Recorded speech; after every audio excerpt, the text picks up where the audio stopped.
This call is now being recorded. Olá a todos, meu nome é Felipe Thiago Errara, eu faço parte do grupo PET Pedagogia e eu gostaria de falar um pouco sobre o meu trabalho de pesquisa no grupo. O meu orientador é o Silvio Henrique Fiscarelli e eu trabalho com o uso de tecnologias em sala de aula. O título da apresentação que eu vou trazer, é A Tecnologia em Sala de Aula Hoje, ajuda ou atrapalha os objetos de aprendizagem na rotina escolar? Na verdade, esse título ele é um pouco proposital, porque quando se pensa em tecnologia de aula, é muito comum vários professores acharem que, na verdade, ela mais atrapalha do que ajuda, porque muitos profissionais da educação acreditam que as tecnologias, quando elas entraram na escola, as tecnologias de sala de aula, elas podem fazer com que o aluno se disperse, fazer com que o aluno ah, não aprenda. Só que vários estudos têm mostrado que, na verdade, é o contrário. A tecnologia, se ela for bem utilizada, né, ela pode ser uma ferramenta muito boa na aprendizagem dos alunos, né? Então, o senso comum vai falar que a tecnologia não ajuda em nada. E o trabalho aqui vai falar que, ao contrário, nós percebemos que ela auxiliou bastante. Ah, os objetos de aprendizagem, que eu vou chamar talvez de OA, eles podem ser definidos como recursos digitais, como animações, áudios, gráficos, imagens, jogos, simulações, tabelas, textos, vídeos, que podem ser utilizados isoladamente ou todos agrupados em um único aplicativo. As vantagens, né, para Almeida, Chaves e Coutinho, é de que os objetos de aprendizagem, eles desempenham um papel muito importante nas escolas, e elas trazem muitos benefícios, por quê? Porque elas têm a facilidade do uso, é um baixo custo, claro, você vai precisar de um equipamento, um computador, mas tirando o computador e talvez acesso à internet, a partir do momento que uma escola adquirir o equipamento, não tem um custo muito elevado, né? Melhoria na qualidade do ensino e a possibilidade de acompanhar os avanços dos alunos, porque através do, do computador você consegue perceber uh, aquele aluno que está com mais dificuldade, aquele aluno que às vezes o professor não percebe, ele é mais rápido, então pode ser que o professor possa colocar desafios maiores, porque na sala é bem heterogênea, né? Tem alunos na média, tem alunos que são considerados bem avançados, aqueles que terminam a lição muito rapidamente, e tem os alunos que têm bastante dificuldade. Então, o professor, ele percebendo isso, ele pode tentar dosar a forma meio que individual, para que cada aluno ele tire o melhor proveito dessa educação. Os objetivos da pesquisa foram analisar um conjunto de atividades, né, que fez o uso dos objetos de aprendizagem em sala de aula e ver como esses objetos de aprendizagem tinham impacto na motivação intrínseca dos alunos.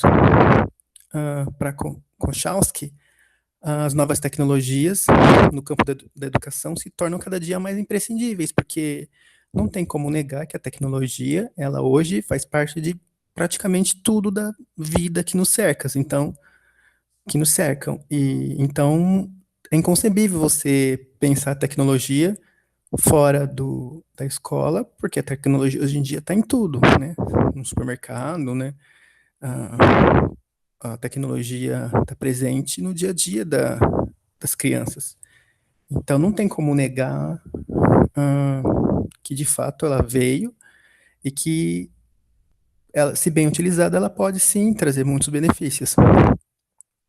Os objetos de aprendizagem, eles podem despertar a motivação intrínseca, que é um termo, né, cunhado por Ryan Deci, que diz que quando a pessoa ela tem uma satisfação, um interesse pessoal que vai mobilizar nela, então, esse desejo de realizar a atividade. Então, os objetos de aprendizagem, eles têm esse potencial, porque as crianças ficam muito animadas, com aquela outra método, aquele outra forma de aprendizagem, e faz com que, às vezes, uma criança que está em sala de aula, que o professor fala, a criança não faz, é uma criança mais apática, pode ser que com objetos de aprendizagem, a tecnologia, ela se torne mais proativa, se torne mais interessada naquela matéria, ou naquele conteúdo, e que isso vai facilitar muito a aprendizagem dessa criança.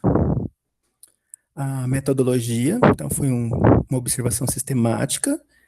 No início, nós delimitamos o fenômeno que queríamos pesquisar, que era a forma com que essas crianças se comportavam, a forma com que elas recebiam esses jogos.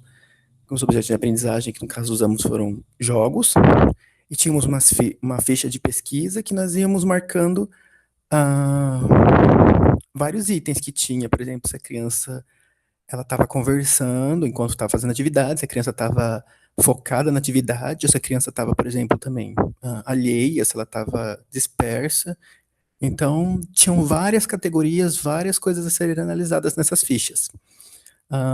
Essa atividade foi realizada em 2019, com 6 turmas de primeiro e segundo ano, 3 de primeiro ano, 3 de segundo ano do fundamental, e junto as professoras também participavam das atividades.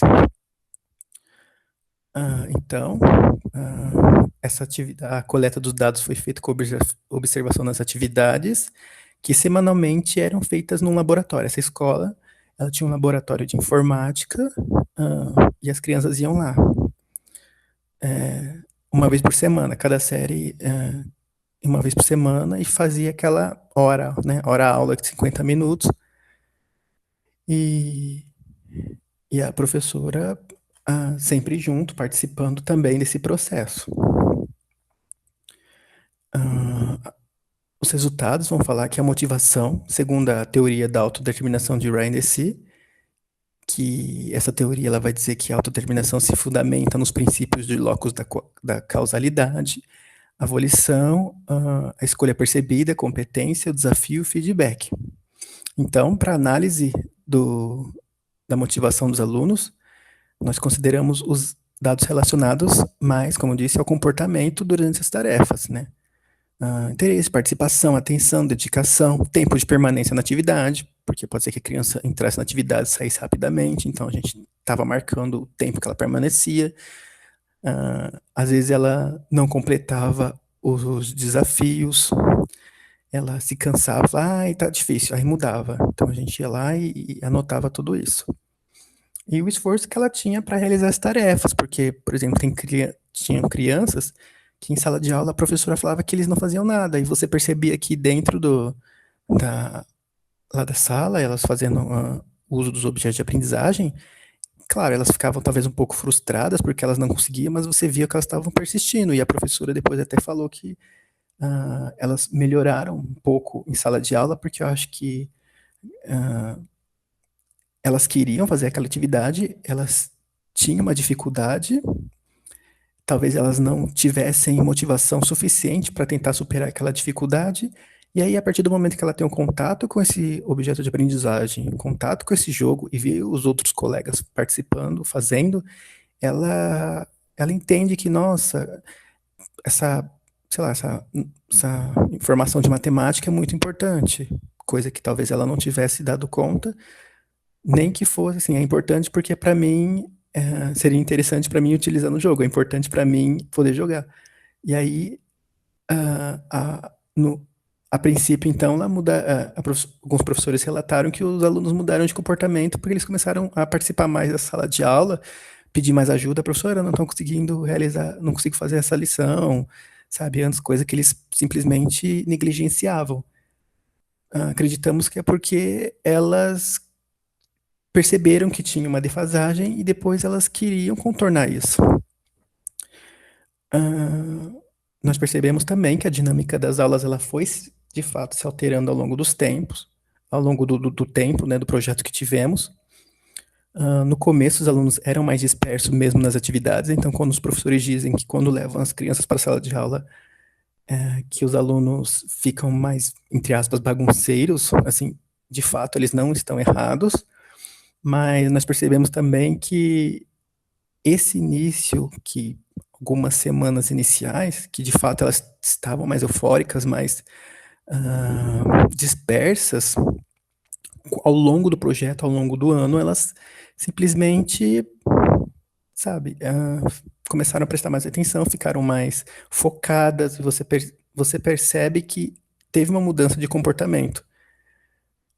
Acreditamos também que talvez seja comum, pelo menos na escola que trabalhamos, uma escola mais afastada, então nem todas as crianças talvez tivessem acesso à tecnologia, então para elas era novidade. Então o professor talvez tenha que pensar que para a criança aquele computador é uma baita novidade. Então talvez ela realmente no início fique muito eufórica, muito e perdida, né? Não é nem questão de eufórica também, porque às vezes tem criança que não sabe usar um mouse, não sabe usar um teclado, e aí cabe também ao professor ajudar elas a fazerem isso, e ao longo das atividades elas tendo um domínio do equipamento e, e já tá estando acostumada a fazer o uso do equipamento, percebemos que elas ficaram mais tranquilas, pararam de fazer aquela baguncinha que elas faziam no início. Percebemos também que os alunos se tornaram muito mais autônomos e não passaram a demandar muita atenção dos professores, das professoras, né? Que no início era comum elas ficarem, professora, me ajuda, pediam ajuda para nós também, nós sempre ajudamos, mas percebemos que ao longo do projeto, as crianças elas começaram a resolver os problemas meio que sozinhas. Tinha uma outra coisa que realmente fugia da alçada delas, não conseguiam realizar, mas de um modo geral elas ficaram mais autônomas nas suas atividades. As conversas paralelas diminuíram muito, com os alunos às vezes estavam fazendo atividade, conversando com os colegas do lado, e isso mudou. E os alunos também começaram a ficar mais atentos e participativos nas atividades. Então, comportamento engajado e autonomia são atributos muito importantes nesse processo de aprendizagem, diz Ryan Deci. Então, é importante para a criança, no processo de aprendizagem, ela ser autônoma naquilo que ela está fazendo e ela tem engajamento, tem a vontade de fazer, porque, sei lá, quem é professor sabe que quando uma criança não quer aprender, é difícil você conseguir ensinar. E aí, os objetos de aprendizagem trouxeram, sim, o engajamento por parte da criança. Então, as conclusões foram que os objetos de aprendizagem, naquele contexto, elas despertaram o interesse dos alunos e trouxeram um envolvimento bem mais ativo para eles dentro do processo de aprendizagem daquele conteúdo. Tivemos conteúdos variados, né? Dependendo do jogo, tinha português, matemática, e percebemos realmente um envolvimento que algumas delas não tinham em sala de aula e posteriormente passaram a ter também em sala de aula. Os alunos que eram mais dispersos, eles também se tornaram bastante participativos e dispostos a completar as tarefas. Porque acho que elas percebiam que os outros colegas também conseguiam chegar ao final, elas falaram, eu também, elas pensavam, né? Também quero fazer. Então elas ficaram mais participativas nas atividades. E, de maneira geral, podemos dizer que quando o professor, então, faz o uso do seu objeto de aprendizagem de maneira mais sistemática e frequente, porque pensamos que não basta o professor uma vez por mês, bem raramente, ou só quando os alunos, sei lá, estão... Acontece, né? Às vezes os alunos se comportam, vou te levar para a sala da informática. Fez bagunça essa semana? Não, vocês não vão para a sala de informática. Na verdade, acreditamos, então, que a tecnologia, ela é uma ferramenta de educação, então ela não pode ser usada como um processo punitivo. Não é como se falasse assim, você fez bagunça, você não vai aprender hoje. É como se fosse isso, quando a gente pensa que o uso dessa tecnologia como uma ferramenta de educação. Claro que tem casos que acontece que o professor usa como meramente entretenimento, deixa os alunos usarem o que quiserem, acessarem qualquer jogos, mas estamos falando aqui do objeto de aprendizagem de jogos de teor educativo. E é importante também, com essa frequência, você perceber que os alunos se sentem mais seguros nas práticas que estão fazendo, eles começam a ter domínio do equipamento e mais prática no uso do recurso em si também. Os alunos se tornam, então, mais focados, comprometidos com a atividade. Então, pensamos, assim, que essa boa prática do uso de objetos de aprendizagem é importante, que o professor crie uma rotina, então, no uso desses recursos e, de fato, tentar não desistir logo nas primeiras dificuldades encontradas, porque, de fato, como falamos, assim, pode ser que no início as crianças fiquem bem dispersas, bem bagunceirinhas, né? Mas isso tende a passar. Foi o que percebemos durante a pesquisa. Não demora muito e acreditamos que é só ela criar esse hábito, essa rotina e entender que aquilo que ela está fazendo ajuda também na aprendizagem dela. Essa bibliografia, gostaria de agradecer então a todos. Muito obrigado.